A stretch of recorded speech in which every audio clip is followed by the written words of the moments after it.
Hi, today let's make tasty chicken drumstick tawa masala. Very simple to make. First you need to take chicken drumsticks like this, cleaned and washed, and then add in some slits.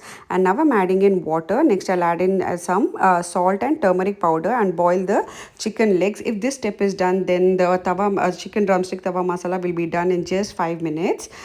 So the chicken is boiled. I'll keep it aside. Now don't throw the water of the chicken which you have boiled. Now heat some pan, add in some oil, add in some chopped garlic, onions, tomatoes, curry leaves and green chilies. Once it turns mushy, add in the chicken stock. That's the reason I told don't throw away the water.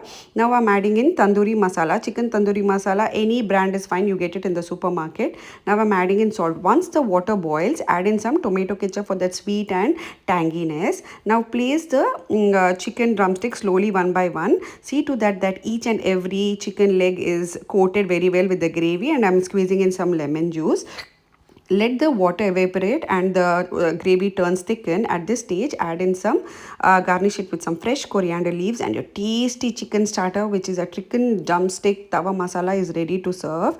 If you like my recipe, don't forget to like, share and subscribe to my channel. Enjoy.